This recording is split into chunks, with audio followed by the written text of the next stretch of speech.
Okay, so the focus of this evening's webinar is summer on the Camino, and we're going to show you some of our favorite coastal routes. So just a summary, we'll take you through a little bit about what we do at CaminoWays, some of our favorite summer routes. We also have a discount running at the moment, so I'll tell you a little bit about that, and then there'll be time for questions as well. So what do we do at CaminoWays? Basically, we offer walking and cycling tours on the various Camino de Santiago routes. You can choose to do these routes guided or self-guided. The difference being, if you're going self-guided, you're basically going yourself, you're walking the routes, and you have the chance to meet other pilgrims, but you do get the benefits such as the accommodation, luggage transfers, and 24-hour assistance. Guided, you're going with a group of fellow pilgrims. Not huge groups, anything, around 10 people. So you have the chance to meet new people, but you can also walk at your own pace throughout the day. You'll just have other people that you can mingle with, and you will also have a guide who will give you a lot of cultural and historic and some interesting facts as well. We have 3 sets of accommodation: standard, country cottage, and superior. All accommodation is subject to availability, especially in the busy seasons, but it all is private ensuite accommodation. Luggage transfers are great because if you still want to bring your 20 kg suitcase, but obviously you can't really be walking on the Camino dragging a suitcase behind you. So we pick up the bags in the morning and they will be at your next hotel when you arrive that evening. So that's really good because you can just walk with a little day pack. And then finally, we have a 24-hour assistance phone and using WhatsApp, if you're familiar with that, and a phone call. So if you have issues with your hotels or transfers, or your bag maybe is a bit late showing up, that's what that number is there for as well. And we've got a number of different routes. So as many of you are probably aware, the Camino de Santiago isn't just one route, it's a network of different routes. Not pictured here is the Via Francigena in Italy, which we also offer in Tuscany and towards Rome. But the most popular route is the Camino Frances. So usually people start in St. John Pied de Port and you can walk a section, or you can walk the whole way to Santiago. The last 100 kilometers of this route and of all the routes are the most popular. If you want to get a Compostela in Santiago, usually you have to walk at least the last 100 kilometers or cycle the last 200 kilometers. The Camino Portuguese as well, very popular, very beautiful coastal route. Lisbon to Porto is a bit more challenging, so we see more people going from Porto to Santiago, and you can cycle that in about a week. So it's a fair distance, but you can definitely manage it in a week. The Norte, the northern route, is quite popular, especially if you are up for a bit more of a challenge and you want more of a coastal route, and possibly if you are into food as well, because especially San Sebastian is very known for its food. We've got the Primitivo, which is the original route, and that is the green one there. And we also have the Camino Ingles, which you can start in Ferrol or A Coruña, but if you want the pilgrim certificate, you have to start in Ferrol because it's 100 kilometers, whereas A Coruña is only 75. Some people actually choose to do a bit of that Camino in Ireland or the UK and then go over to Spain and finish it. And then the Via de la Plata is the really long one that starts in Seville. We just offer the last 100 kilometers of that route from Orense into Santiago. Not pictured here is the Camino Finisterre, which is you start in Santiago and then you walk to the coast, and it's the only route starting in Santiago. So it's quite nice by itself, or a lot of people choose to add it on. If you've done a section of the Camino Frances or Portuguese, then you might continue on and do Finisterre as well. But we offer lots of different sections of all of these routes, so you should find something that interests you. But today we're talking about the best summer routes. So summer is obviously the hottest time of the year, and the main times that people tend to walk the Camino would be in spring into summer and then autumn as well. It is warmer in the summer, but it doesn't reach temperatures like the south of Spain and Seville when you see it's 40 degrees. In the north, in the Basque Country in Galicia, it's significantly colder, like not colder, but much more manageable temperatures in the 20s as well, usually. And Oh, sorry, my screen. So the first one we'll look at is the Camino Portuguese. So this is, you can do anything here from a shorter break from like 3 nights to a few days to a week or more. The 100 kilometers is in Vigo, but if you want the full coastal experience and to experience 2 countries and 2 cultures at once, we recommend starting in Porto. And Porto, I'm actually a huge fan of Porto, the city myself. I'm not sure if anyone has been, but it is a great city. Food, wine, coastal views, history, what more could you want? Another one, again, it is slightly more challenging, but the Camino del Norte, as I said already, it's a really good foodie spot, and it has some of the best cities in Spain. We actually have quite a few Spanish people working in CaminoWays, and recently a lot of them were praising Bilbao. So it is a popular route among locals and tourists alike. For this one, you can walk the whole route, but if you just want a week, you can do San Sebastian to Bilbao or Bilbao to Santander, and then you experience the Basque coastline as well. And the photo there is of Santander. And as I mentioned, the Camino Finisterre. So this one, especially if you are partial to a good sunset, it starts in Santiago and you walk all the way to Cape Finisterre, as you can see on the map, and you can actually go north to Mutia as well. And this route's really interesting because of the history and the mythology surrounding it. So it was once believed to be the end of the world, back when we didn't know that the world was round. And it's just, there's a real magical air to it, which I am very interested in. They believed basically when the sun set that the portals between the worlds of the living and the dead would be very thin, and sort of kind of like what we've got around Halloween and All Hallows. So it's very interesting. And then the last coastal route I want to touch on is the Rota Vicentina. Apologies for my pronunciation. This is also known as the Fisherman's Trail. So it is an alternative walking route away from Santiago. It's actually in southern Portugal. So you're not really walking the Camino as such in the same sense. But you've got your cliff views, as you can see from the map, and the red line is all along the coast. It is a challenging trail though, but the sea views are amazing. And if you are into bird watching, for example, it is one of the best places in Europe to go bird watching. So it's a really beautiful, if you look up any photos of this route, it's just really breathtaking for a summer coastal route. And yeah, so actually I mentioned at the start that we have a little bit of a discount going for the summer. So if you're on the fence or you're just about to book, we do have a discount that you'll get €50 off your 2023 Camino if you book by the end of this month, which is May 31st. The code you'll need is Camino Summer 23, but you don't need to memorize that because if you go onto our website, it's right there on the homepage. But the rule, I guess, is that you have to travel by the 31st of October 2023. So it's just something to keep in mind. If you are planning to book a Camino soon, make sure to enter the code if it's before the end of this month, and you can get a little extra off your booking. So that is quick and thorough. That's mainly my bit. We have time for questions, plenty of time for questions if you have any.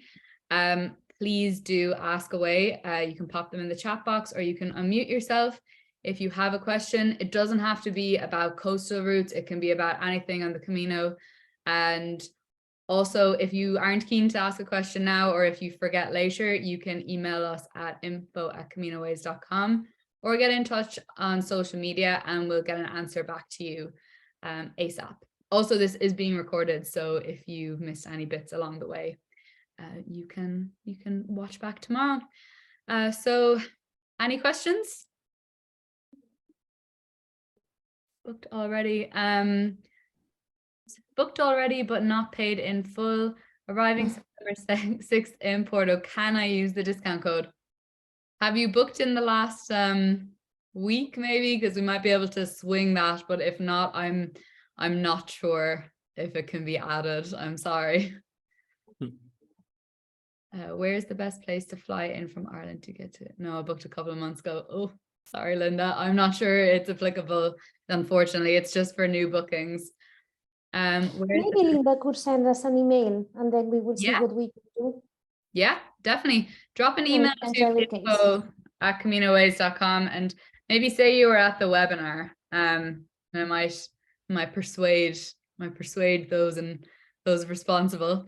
Where is the best place to fly in for Vigo? So I'm going to link an article that I put together last month, but basically it's all about the best places to fly in. If you're going to Vigo from Ireland, Santiago is probably the best airport for you, because if you're doing the last 100 kilometers, it can be a little tricky. Not every airline flies to Vigo because it's such a tiny airport. But you can also fly into Porto, but to be honest, Santiago is your best one. If you can get a connecting flight, but to be honest, public transport is probably your best bet from Santiago. There. Tanya, do you want to take the next one while I just grab that article? I think it's from Linda. So how will be the signings on the spiritual variantes route? We will be on your own. What app should we use? So basically, with our bookings, we are normally giving an online travel document that you can have all information on your phone. This online travel document includes your Camino maps and also the guidebooks that you will need for the Camino. Remember that the Camino is really, really well signalized. I mean, you will find all the signs along the way, the yellow arrows. And basically, this Variante Espiritual is a quite new route, but fortunately is really, really well marked, so you won't have any issues.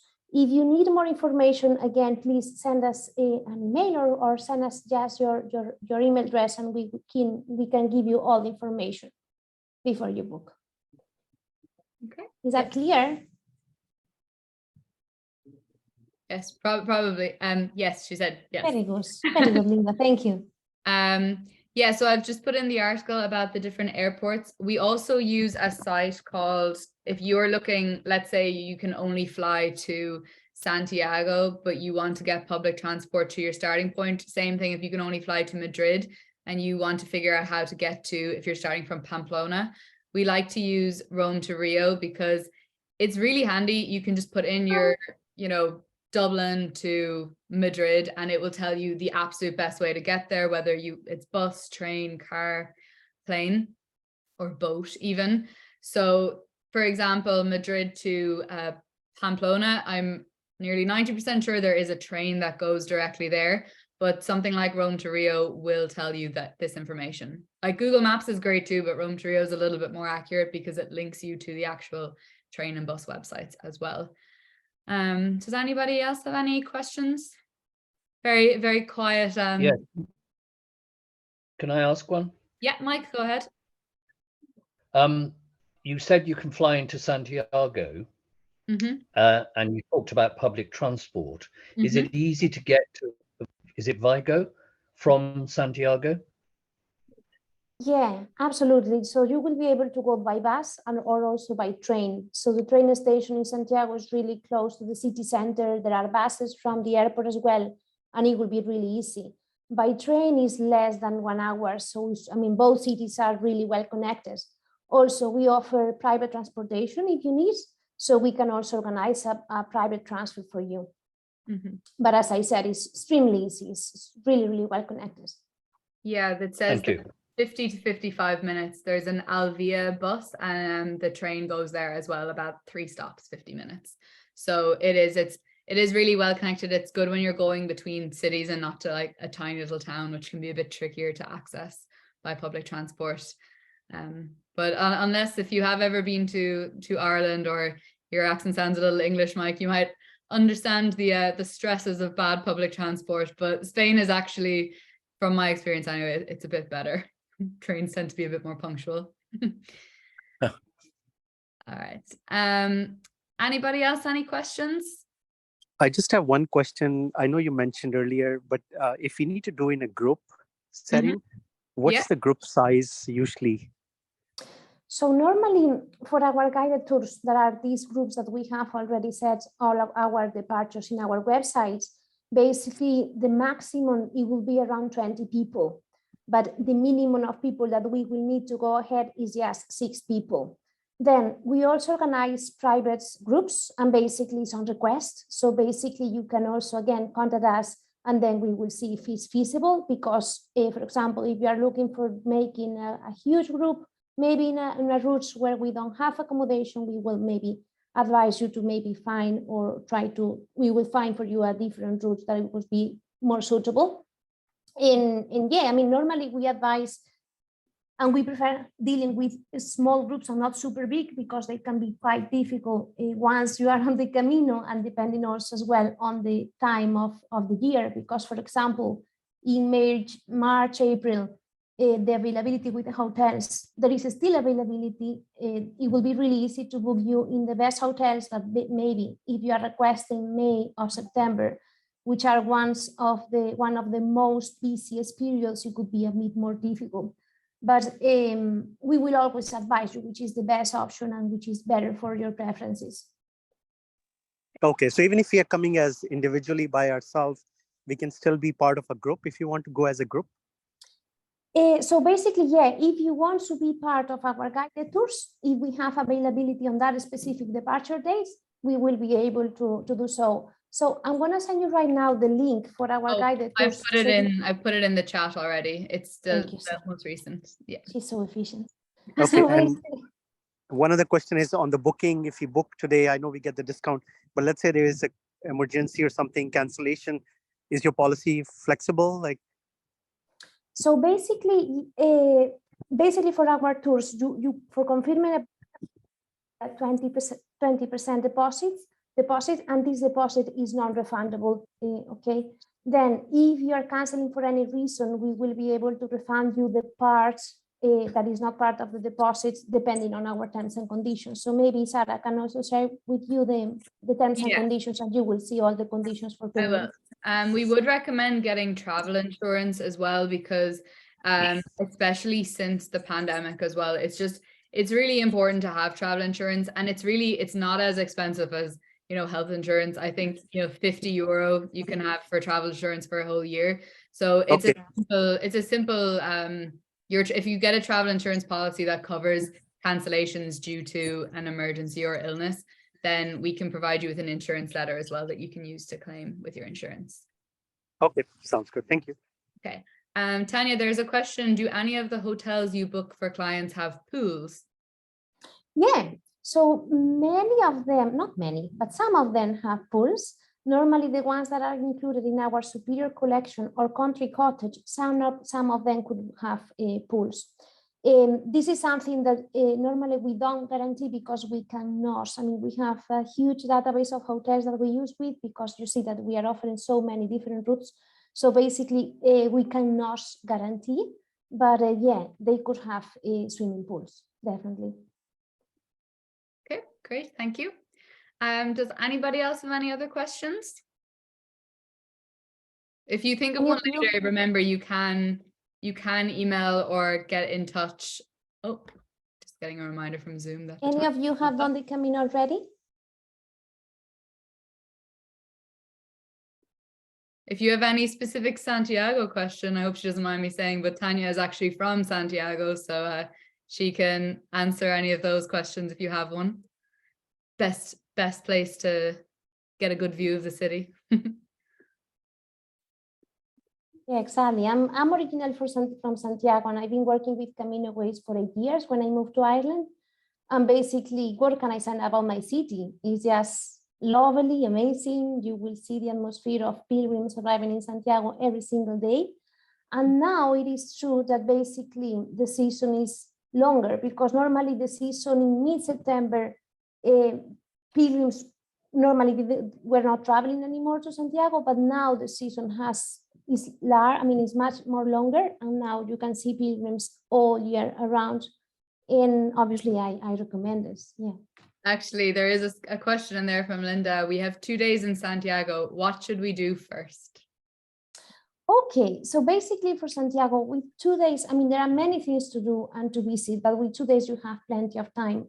So I would recommend always visiting, obviously, the cathedral, because it's just amazing, especially after doing the Camino, something really special. But then you have plenty of museums that you could also visit, depending on your interests. Then the part of Furs that Sarah mentioned about San Sebastian, I mean, I'm really proud about my also local gastronomy. So basically in Santiago, what I would recommend is just going around and try and taste the local foods. Yeah, I actually, the cathedral, when I was there, I went up to the towers and it brings you up to the roof, which is really cool. I do, I recommend, you know, if when you're getting the ticket for the cathedral to go up to the towers as well. I'm considering taking the Flixbus from Santiago to my plane in Paris. Is that a good company with a good reputation? That is a very long bus ride. You're right, Katie. I have heard mixed reviews about Flixbus. I've actually never taken one myself. I have used the Alsa bus company in Spain. I don't know if that goes all the way to Paris though, but I think it's a pretty standard like long distance coach. It has, I think they all have bathrooms on board, which for me is the most important thing. And yeah, it's personally for me, I'd probably get the train, but I've taken too many long buses in my life. But it's standard. I don't know if you've anything additional to add, Tanya, but yeah, I've been on a long 12-hour Alsa bus ride and that was fine. So I'd say they're all around the same. Probably. Yeah, totally, Sarah. Yeah. But good luck to you though. That is a long but Alsa, sorry. Alsa, yeah. Alsa, yeah. I don't know if they cross the border. That's the only thing. All the ones I took were within Spain. We've time for one or two more questions if they're there. If not, don't worry, we'll release you back into the into your evenings. Understand about British. Okay. Yeah. Anything else? No? Okay, great. So like I said at the beginning, this has been recorded. I'll be putting it up on our YouTube channel tomorrow. So if you want to watch back, please do. And if you think of any questions in the meantime, they don't have to be about anything in particular. Please do email us at info@CaminoWays.com or get in touch on social media. You can also email marketing@CaminoWays.com and that will get straight to me. But if it's social media, I will answer it as well. Yeah, and we'll put you in touch with whoever is best positioned to help you. And in the meantime, have a great morning or evening, whatever time it is, wherever you're calling from. And yeah, thank you very much for joining us. Thank you very, very much. Okay. Thanks. Thank you. All right. Bye. Bye.